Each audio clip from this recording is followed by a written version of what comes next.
अस्सलाम वालेकुम everyone, welcome back to my channel.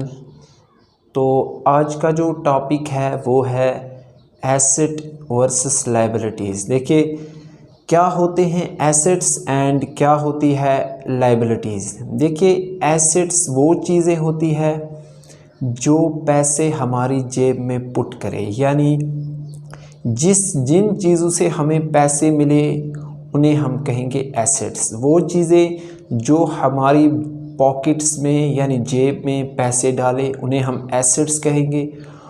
और लायबिलिटी वो चीज़ें हो गई जो हमारी जेब से पैसे निकाले, ठीक है। यानी एसेट्स वो चीज़ें हैं जो हमारी जेब में पैसे डाले और लायबिलिटी वो चीज़ें हैं जो हमारी जेब से पैसे ले जाए। तो एग्ज़ाम्पल से समझते हैं। देखिए हर कोई आज के टाइम में देखिए मोबाइल यूज़ कर रहा है। देखिए मैं भी मोबाइल यूज़ करता हूँ या सभी लोग मोबाइल यूज़ कर रहे हैं। देखिए कुछ लोग होते हैं जो मोबाइल में वीडियोस देखते हैं, गेम खेलते हैं, तो उसके लिए हमें मोबाइल में रिचार्ज डालना पड़ता है। तो वो यानी हमारी जेब से पैसे जा रहे हैं। मंथली हम रिचार्ज डालते हैं तो वो हमारी जेब से पैसे जा रहे। तो इससे हम ये भी समझ सकते हैं कि मोबाइल एक लायबिलिटी भी है। लेकिन अगर हम दूसरे पहलू की बात करें तो मोबाइल को हम एसेट भी समझते हैं। देखिए कैसे, अगर हम मोबाइल पे कोई वीडियो बनाए और उसे अपलोड करें यूट्यूब पे और वो उससे अपनी इनकम जनरेट कर रहा है तो फिर ये एक एसेट्स हो गई, यानी फिर ये एक एसेट हो गया क्योंकि वो हमारी जेब में अब पैसे डाल रहा है, ठीक है। तो मोबाइल पे देखिए कुछ लोग वीडियो बनाते हैं, ब्लॉगिंग करते हैं, रील्स बनाते हैं, व्लॉगिंग करते हैं। तो ये जो सभी काम हम मोबाइल से कर रहे हैं, तो ऐसे में अगर हम मोबाइल को एसेट भी कह सकते हैं क्योंकि इससे अगर हम व्लॉग बनाएंगे तो उससे हम पैसे भी कमा सकते हैं, तो इसको हम एसेट भी कहेंगे। ऐसे ही हमारे पास अगर घर है, घर के भी देखिए दो पहलू है।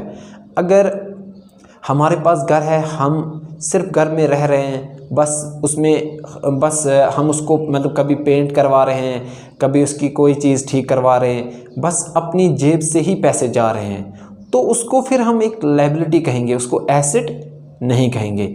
तो अगर हमारे पास अब एक घर है जिसको हमने रेंट पे दिया है तो हमें हर मंथली उसकी मान ले जितनी हम पेमेंट रखेंगे कि इस एक मंथ की, तो हर मंथ अगर हम उसकी पेमेंट ले रहे हैं तो अब वो हमने लायबिलिटी से एसेट में कन्वर्ट कर दिया।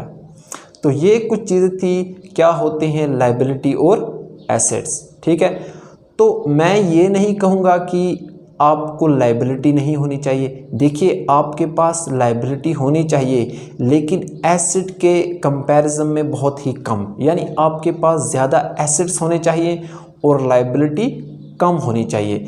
जब भी अगर मतलब जैसे कोई गाड़ी हम ख़रीदते हैं या लग्जरी गाड़ियाँ ख़रीदते हैं या इवन हम कोई घर ख़रीदते हैं तो हम उसकी फिर वो पेमेंट लाइफ टाइम देते रहते हैं, यानी उसकी इंस्टॉलमेंट लाइफ टाइम देते रहते हैं। तो उससे बेहतर है कि हम ऐसे एसेट्स डेवलप करें, ऐसे एसेट्स हम लें जिससे हम रेगुलरली पैसा बनाएं और उस पैसे से अपने जो ड्रीम है, यानी किसी की ख्वाहिश है कि मेरे पास अच्छा घर हो, किसी की ख्वाहिश है कि मेरे पास अच्छी गाड़ी हो और किसी की ख्वाहिश है मेरे पास अच्छा मोबाइल हो, तो हमें बेहतर है कि हम पहले अपने एसेट्स जो है, एसेट्स क्लास है, हम उससे डेवलप करें ताकि उससे जो हम इनकम कमाएं, फिर उस इनकम से हम अपनी जो ख्वाहिश की चीज़ें हैं वो ख़रीदें, न कि हम ऐसे ही लग्जरी चीज़ें ख़रीदें और लाइफ टाइम फिर उसकी इंस्टॉलमेंट देते रहें। तो बेहतर है कि एसेट्स हमेशा ज़्यादा रखें और लायबिलिटी हमेशा कम रखें। मैं ये नहीं कहता कि आप लायबिलिटी बिल्कुल ना रखो, नहीं, लायबिलिटी भी रखो आप, लेकिन अगर लायबिलिटी आपके पास 3 है तो 3 से 2 कर दो, यानी कम से कम करने की कोशिश करो। और अगर एसेट्स आपके पास 3 है, 3 से 4 करने की कोशिश करो, 4 है 4 से 5 करने की कोशिश करो। तो ये था आज का टॉपिक की क्या डिफरेंस है एसेट वर्सेस लायबिलिटी। तो अगर आपको ये वीडियो पसंद आए लाइक कीजिए, शेयर कीजिए, चैनल को सब्सक्राइब कीजिए और अगर फेसबुक पे हो तो फॉलो कीजिए।